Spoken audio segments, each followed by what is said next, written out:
एक बार व्यास जी महाराज बड़े चिंतातुर खड़े हुए थे। उसी समय श्री नारद जी महाराज पधारे। देवर्षि नारद जी महाराज की नारायण नारायण कहते हुए नारद जी आए। महाराज आप बड़ी चिंता में दिखाई पड़ रहे हैं, मुंह लटका हुआ है, क्या कारण है? ये मुंह क्यों लटकाए हो? महाराज कुछ मत पूछो। नहीं नहीं बताओ बताओ क्या कारण है? महाराज जी हमारे मन में बड़ी अशांति है, चित्त बार बार कह रहा है कुछ रह गया, और ये समझ में नहीं आता क्या रह गया। देखो एक बात और यहां पर बढ़िया बता दें, मन को शांत करने के 6 उपाय हैं। क्या उपाय है? बोले 6 उपाय। अच्छा मन शांत कैसे होगा? 6 उपाय शास्त्रों में वर्णन आया है। एकांत वासो लघु भोजनादौ मौनम निराशा करनावरोधा। मन को शांत करने के 6 उपाय शास्त्र कहते हैं। पहला उपाय एकांत में वास करो, अकेले रहो। मन बड़ा अशांत रहता है, अकेले रहना सीख जाओ। दूसरा उपाय अल्प भोजन, थोड़ा कम खाओ। कई लोग इतना खा जाते हैं कि भोजन ही मना जब कर दे कि बस भैया रहने दो, हम वरना बाहर निकल आए, तब लोग उस मानते हैं। अच्छा पेट भी बड़ा खतरनाक है, कितना भी खा लो शाम को फिर कहेगा ले आओ कुछ, थोड़ा तो ले आओ, अब बहुत देर हो गई। अच्छा कोई शाम को भोजन कर रहा हो तो खूब खवाओ, हाँ भाई 2 पूड़ी और लो, रसगुल्ला लो, रसगुल्ला लो, लो लो लो, थोड़ा लड्डू खाओ, मोतीचूर का लड्डू है, अच्छा लड्डू है, बस भैया बहुत हो गया, बस बस। अरे नहीं नहीं हाजमा की गोली खा लेना, एक और खाओ। सोई एक रसगुल्ला और खा लेता है, और फिर पानी पीते नहीं बनता, उठते नहीं बनता, फिर तो सोच लेता अब 2 दिन तो भोजन होंगे नहीं, बहुत ज्यादा खा लिया है। लेकिन धन्य है पेट, ये पेट भी बड़ा खतरनाक है। जहां 4-5 घंटे होते हैं सोई कहता है ले आओ कचू, भैया चाय ले आओ, थोड़ा नमकीन दे दो नमकीन। ये पेट बड़ा खतरनाक है। तो बोले क्या उपाय है मन शांति के? बोले पहला उपाय है एकांतवास, अकेले में रहो। दूसरा उपाय देखो, एक और आदत भी बड़ी खतरनाक होती है। एक सज्जन की आदत थी, रेलवे स्टेशन पर नौकरी करते थे, हमेशा रेलवे स्टेशन पर रहते थे, घर बहुत कम जाते थे। धीरे धीरे उनका रिटायरमेंट का समय आया, सोई अब बड़े खुश। बोले महाराज 6 महीने बाद अब तो रिटायरमेंट है, फिर तो कभी झांक के नहीं आना है रेलवे स्टेशन, इतने पक गए। अब 3 महीना बचे, अब तो और खुश, महाराज 3 महीना बचे बस, इसके बाद तो रिटायरमेंट है, फिर बहुत आनंद लेंगे, तीर्थ जाएंगे, बढ़िया घर पे आराम से सोएंगे। 2 महीना बचे, 1 महीना बचो, धीरे धीरे रिटायरमेंट हो ही गए। अब तो जिस दिन रिटायरमेंट हुआ महाराज भगवान की कृपा से नौकरी चुक गई। घर आए 2 दिनों बाद फिर रेलवे स्टेशन। किसी ने कहा तुम तो कह रहे थे कि लौटकर झांकना नहीं है रेलवे स्टेशन की तरफ, फिर से क्यों आ गए? अरे बोले अब कुछ मत पूछो, घर पे नींद ही नहीं आती है, लगता है जैसे पूरा संसार उजड़ गया हो। जब लोग पो ना सुनाई पड़े, जब तक चाय चाय ले लो चाय ये ना सुनाई पड़े, नींद ही नहीं आती है घर पे।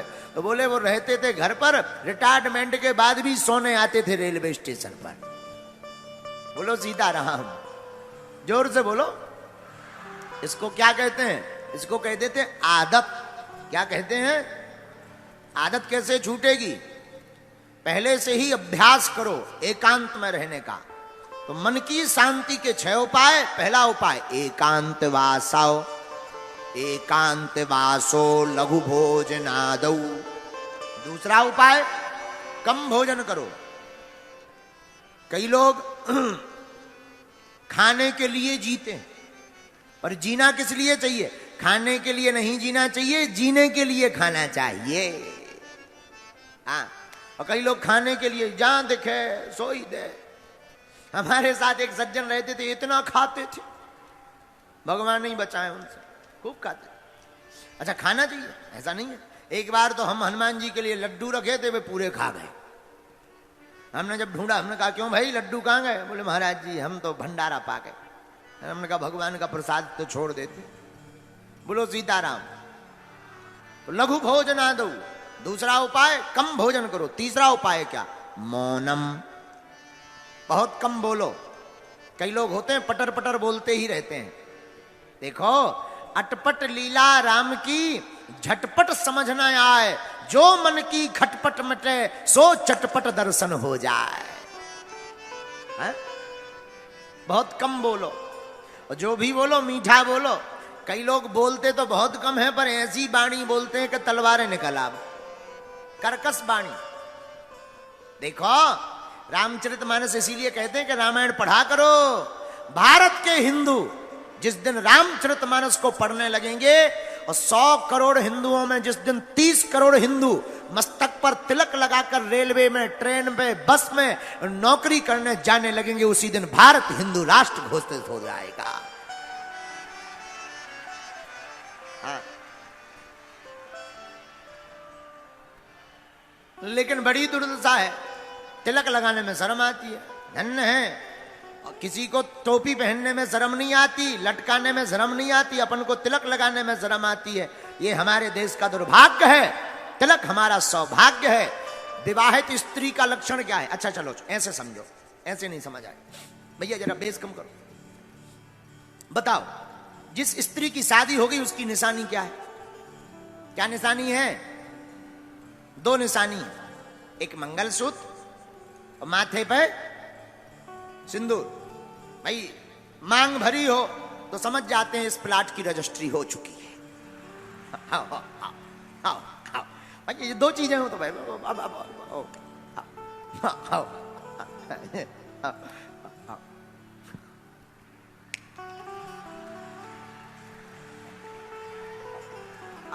ऐसा उठा मान लेते हैं दूर से, भाई मान लिया जाता है। जुआ नहीं भाई हमारे पसीना आए आगे से आओ, नहीं तो कल ही भाई हम अगर ज्यादा, एक बार हम एक जगह कथा कर रहे थे, सिर खुजा रहे थे, एक ठैया वो दवाई लेके आ गए। गुरुजी आप कथा में सिर खुजाने लगते हो, जुआ हो गया हम कहीं ठटरी के बारे भाई जुआ नहीं। विवाहित स्त्री का लक्षण क्या है? 2 लक्षण, एक मांग में सिंदूर और गले में मंगलसूत्र, हम लोग समझ जाते हैं फ्री है। अच्छा भक्त के लक्षण क्या है? हिंदू के लक्षण क्या है? भक्त के भी 2 लक्षण हैं। माथे पर भगवान के नाम का तिलक हो, गले में राम जी के नाम की कंठी माला हो, तो दूर से व्यक्ति समझ जाती है भगवान का भक्त है। लेकिन दोनों ही गायब है। अच्छा एक और सुनो, जब बात निकली है तो पूरी कहें। गले में माला होती है, गले में माला। कुत्ता 2 प्रकार के होते हैं, एक पालतू एक फालतू। कितने होते? 2, एक पालतू एक फालतू। अच्छा इनमें अंतर क्या है? जिसके गले में पट्टा हो वो है पालतू, और पट्टा नहीं है तो कोई भी दे टाइम टाइम, उसे फालतू कहते हैं। भाई कोई पट्टे वाला कुत्ता शैतानी कर दे तो कुत्ता को नहीं मारा जाता, मालिक को ढूंढा जाता है। हाँ जी या ना जी बोलो। तो पालतू के लक्षण गले में पट्टा, फालतू के लक्षण कुछ भी नहीं। उसी प्रकार भक्त का लक्षण है, जिस भक्त के गले में माला होती वो राम जी का पालतू होता है, और जिसके गले में माला नहीं होती है वो फालतू होता है। बोलो सीताराम, जोर से बोलो। एकांत वासौ लघु भोजनादौ मौनम निराशा करणावरोधा। तो शांत रहने के 6 उपाय क्या हैं? पहला उपाय एकांतवास, दूसरा उपाय कम भोजन, तीसरा उपाय मौन रहिए। ऐसी वाणी बोलिए मन काया पाखो, औरों को शीतल करे आप शीतल। ऐसी मीठी वाणी बोलिए, प्रेम पूर्वक बोलिए। महाराज जी, हाँ जी, सीताराम जी, हाँ जी, नमस्कार जी, ऐसी राम राम जी, राधे श्याम जी। कितना अच्छा संबोधन है? सीताराम कहो। लेकिन कई लोग ऐसी वाणी बोलते हैं। एक बात और, शब्द संहारे बोलिए, शब्द के हाथ न पांव। एक शब्द औषधि करे, एक शब्द करे घाव। ये जो 2 ग्राम की जीभ है ना, यही खतरनाक है। यही जीभ तुम्हें जूता पड़वा देगी, यही जीभ तुमको बढ़िया जो है सम्मान दिला देगी। तुम किसी को कहोगे सीताराम जी, सोई तुमको चाय मिलेगी, अच्छा भैया चाय पी लो, पानी पी लो, और तुम कहो काय बे, सोई दे, लाल पड़ जाओ। ये जीभ बहुत खतरनाक है, चाहे जैसा प्रयोग करो, एक अक्षर में अर्थ का अनर्थ हो जाता है। बोलो सीताराम। इसलिए शास्त्र कहते हैं मन को शांत करने का एक उपाय और है। बोले क्या? मौनम। मौन हो जाओ। आपने देखा होगा बड़े बड़े महापुरुष कम बोलते हैं, वाणी बोलने से तेज क्षीण होता। महात्मा बैठे हैं, आपको ज्ञानी, महाराज जी आप तो सब ज्ञानी हो, हम तो बहुत नालायक आदमी हैं। एक जगह लिखा है अत्यधिक बोलने से जिस प्रकार वीर क्षीण होने पर शरीर में कमजोरी आती है, वैसे ही बोलने से भी शरीर में कमजोरी आती है। हाँ, या फिर ज्यादा बोलो तो ज्यादा सुनो भी। हमारे गुरुजी का वाक्य है, पूज्यपाद जगत गुरु भगवान श्री तुलसी पीठाधीश्वर गुरुदेव भगवान कहते हैं, भैया बढ़िया वक्ता बनना है तो बढ़िया श्रोता बनो, ज्यादा सुनो। बढ़िया गुरु बनना है तो बढ़िया चेला बनो, बढ़िया बाप बनना है तो बढ़िया बेटा बनो। तो साधु कहते हैं 6 उपाय: एकांतवास, कम भोजन, मौन होना, और चौथा उपाय क्या? निराशा। किसी से आशा मत रखो, क्योंकि सबसे ज्यादा मन अशांत रहता है अपेक्षा रखने से। किसी से आशा रख ली, अमुक आदमी हमारा मकान बनवा देगा, अब मकान नहीं बनवाया, सोई दिमाग खराब, दिमाग में एकदम उलझन। इसलिए तो हमने कई बार कहा, आशा एक राम जी से, बाकी आशा छोड़ दे, नाता एक राम जी से, दूजा नाता तोड़ दे। आशा रखनी ही तो राम जी से रखो। इसलिए साधक कहते हैं, एकांत वासो लघु भोजनादौ, मौनम निराशा करणावरोधा, मुनिरसौ संयमनम सरेते, चित्त प्रसादम जनयन्ति शीघ्रम। आहा, शास्त्र कहते हैं एकांतवास, कम भोजन, मौन रहना, किसी से आशा ना करना, कोई अपेक्षा मत रखो। मांगना ही है, भिखारी मैं दुनिया से क्या मांगना। तुम जिनसे मांगने की अपेक्षा करते, ये खुद भिखारी है, ये भी तो भगवान के दर पर मांग रहे। ये दूसरों, जो अमीर आदमी है वो भी अपने अमीर से मांग रहा, हमें भी लोन दो, वो खुद भिखारी है। जब खुद भिखारी है तो भिखारियों से भीख क्या मांगना? मांगना ही है तो दाता से मांगो, और दाता एक राम जी, भिखारी सारी दुनिया। राम जी के अलावा कोई भी इस दुनिया में दाता नहीं है। हा? और एक बात, सब मांगते हैं। अच्छा एक बात और, जो भिखारी हैं तुम उनसे मांगोगे, पता भी नहीं कि देंगे कि नहीं देंगे। कई लोगों को तो निराशा ही हाथ लगती है। और राम जी से मांगोगे, एक तो वो देंगे नहीं, देंगे तो सुदामा की भांति भर भर के देंगे। तो मौनम निराशा, कोई आशा मत रखो। और 5वां उपाय, इंद्रिय संयम। इंद्रियों पर कंट्रोल करो, मन शांत रहेगा। छोटे छोटे बच्चे जितने भी यहां पढ़ने वाले हैं, बहुत से बच्चे कहते हैं, महाराज जी हमारा मन नहीं लगता। न कटा, मोबाइल देख रहे हो, रील चला रहे हो, ठुमका देख रहे हो, फलाना बदनाम हुआ ठिकाने के लिए। इन्हीं रीलों के चक्कर में तो बर्बाद है। अब पहले के जमाने में आगे को लोगों टिकटॉक है तो वो बंद होगा। अब हमको सिखाया गया, बोले गुरुजी अब रील चल गई, रील में कुछ नहीं होता, फील टाइम भर बर्बाद होता है। तो भाई मन शांति का उपाय क्या है? वासना से बचना है तो चलचित्र को देखना बंद करो। बहुत से बच्चे आते, महाराज जी मन में बहुत गंदे विचार आते। ये जितने पढ़ने वाले बच्चे हैं वो सुनो ध्यान से, युवान बच्चे जो पढ़ाई कर रहे हैं, भैया वासना से बचना है तो चलचित्र देखना बंद करो। इंद्रिय संयम, इसे शास्त्र में इंद्रिय संयम कहा। आंखों को क्या देखना चाहिए?